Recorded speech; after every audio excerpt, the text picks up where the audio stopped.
Hey guys, welcome to the Binge Zone. On today's video, we're going to be looking at the Netflix original series, Ju-Un Origin. Now, this is the origin story of the Ju-Un franchise. For those of you who do not know, the Ju-Un franchise is the Grudge franchise, the Japanese horror franchise that the US The Grudge was based off of.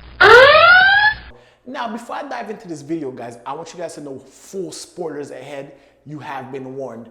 Now, this show, Ju-Un Origins, being a prequel, predates some of our favorite ghosts from the original Ju-Un franchise, such as Toshio and Kayako. However, just because they're not here doesn't mean this show is not scary as shit, because I can attest, this show is petrifying.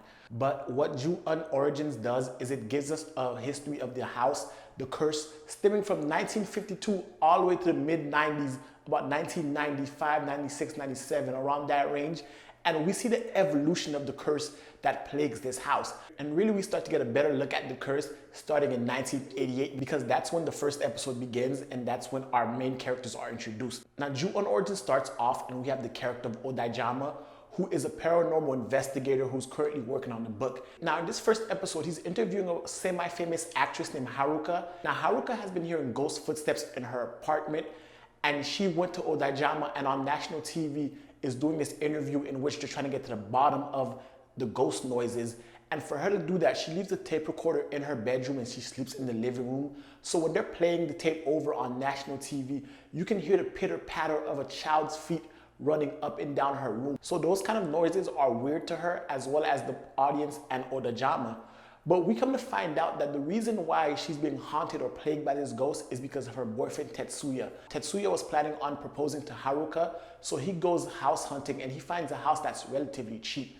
And within that house, he sees the spirit of the haunted lady. And while this is happening, we have a serial killer who goes by the name of M, who's walking around kidnapping little kids and killing them, who's on the loose in Tokyo. While that's happening in the background, we're introduced to the character of Kiyumi. She just moved to this new school because her mother was having issues at the previous school, in which her mother, being promiscuous, was sleeping around with the professors and blaming it on Kiyumi for seducing them, as well as seducing Kiyumi's own father. So Kiyumi coming to this new school, she's a bit apprehensive just because of her relationship with her mom, as well as the fact that she just transferred to a new school and her mom is already hitting on her professor. But within the first 2 days of Kiyumi being at this school, these two girls introduce themselves to her, Mai and her friend, and they invite her to go visit a cat house, asking Kiyumi if she likes cats. Now, we know this cat house is the cursed house, but nobody in the show so far knows that. So on the following school day, Kiyumi goes with Mai and her friend to the house, and they meet this kid named Yudai. Yudai is kind of an old school Yakuza gangster looking kid, and they go to the cat house and they're exploring. And within a few minutes of being there, Mai and her friend hold Kiyumi down and Yudai rapes her, and they take pictures on the Polaroid to blackmail her. Now, I don't know what sick shit this is or sick hazing ritual this is, but this girl was terrifying, and the scene itself was gut-wrenching because this girl is new, she's somewhat innocent. For them to take advantage of her naivete like that was petrifying. However, while this is happening, Mai, who was holding her down, starts to look off into the distance, and then she gets dazed and entranced. She has been now cursed by the house. Kiyumi, after being raped and being blackmailed with the pictures, decides to leave, but before she leaves, she hears the cat meowing, so she goes upstairs to see the cat. And while she's holding the cat, she climbs in the closet and starts crying and breaking down because she went through a traumatic experience. And it's in that moment she looks up and she sees the woman in white, and she is petrified, screaming. Yudai runs upstairs to see what's going on, and she kind of clings onto him, and her demeanor changes, her expression changes, and we see that Kiyumi has now been infected by the house as well, and she is cursed. So she takes Yudai and they leave the other girl there. Kiyumi leaves at Yudai, leaving the other girl and Mai in the house. And while they're gone, Tetsuya ends up dying shortly after because Haruka has a vision where her and Tetsuya go meet Tetsuya's mother. However, it's just a vision because she is also cursed by the house. In the funeral service, we get to see his face, and his face was petrified because he saw the spirit of the house and he was cursed. The issue here is that Haruka doesn't know where the house is, because remember, Tetsuya was the one who was looking at houses in order to buy one for them to marry. So they have no idea where this house is. So in order for them to get a better understanding, Haruka and Tetsuya's mother have a seance, and in that seance, they ask the spirit to point to where the house is, and the spirit does just that. But before they can actually go there, Tetsuya's spirit comes and warns them, stay away from the house. Because remember, he was a medium, so he never fully crossed over, and he's staying to guard his mother as well as his former fiance from going down the same path he did, because everyone who goes in the house is cursed. Now at this point, I want to mention the fact that Ju-un means cursed grudge, and that's very relevant to the overarching theme of Ju-un Origins, because the house itself is cursed by a vengeful, grudgeful spirit. So that's where the title The Grudge comes from, and that's what Ju-un actually means. Kiyumi, who's dealing with this post-traumatic stress, comes home and finds that her mother is sleeping with her professor.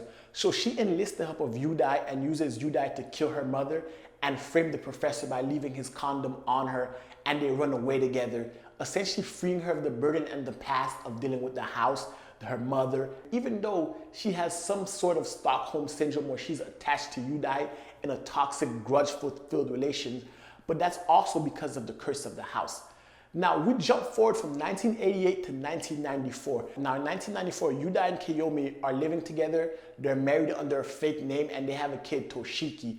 And Yudai, who is a piece of shit, who raped her when they first met, is abusive and beats Kiyumi and also beats Toshiki on a regular basis. And that's when we're introduced to another prominent character, who is the social worker, Michiko, who comes to the house and sees that Toshiki has been abused. So she takes him to the hospital, and we see that at this point, Kiyumi, who's still reeling from the rape, living with her rapist and is still cursed by the house, and seeing the woman in white, comes to the hospital to take her kid back and goes back to the house. When she goes back to the house, things don't end well for her, because Yudai comes back, beats her up again, and beats Toshiki, the poor child, once again, and leaves him brain damaged, which is another manifestation of the curse. Because they went to that house and they have been in the house, they can never be happy, and their life will be filled with misery until they return to the house and get it all squared away. This being 1994 means that a few years have passed. 6 years have passed to be exact. Now, Haruka, who found the house, actually went over there to see what's happening, and we see that a new couple lives there. And the husband, Nobu, leaves to go to work. Instead of going home, he meets another woman who's pregnant, so he's having an affair with his wife for this pregnant woman. And the woman's husband has followed them and sees that his wife is cheating on him with Nobu. So at this point, Nobu gives the pregnant woman an ultimatum. He's going to leave his wife, and he needs her to leave her husband so they can be together and raise their kid.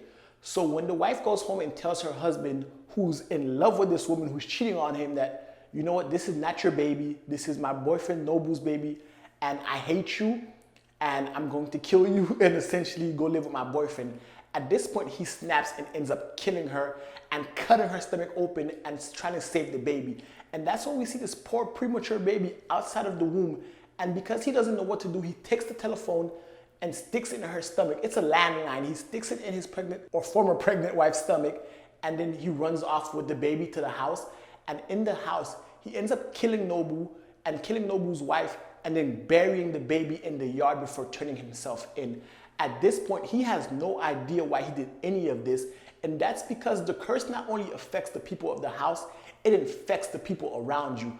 So not only was Nobu cursed, the woman he was cheating on was also cursed, and then her husband was cursed. So this house has the tendency to not just affect the people who live there, but if you deal with people who are involved with the house, you too are cursed.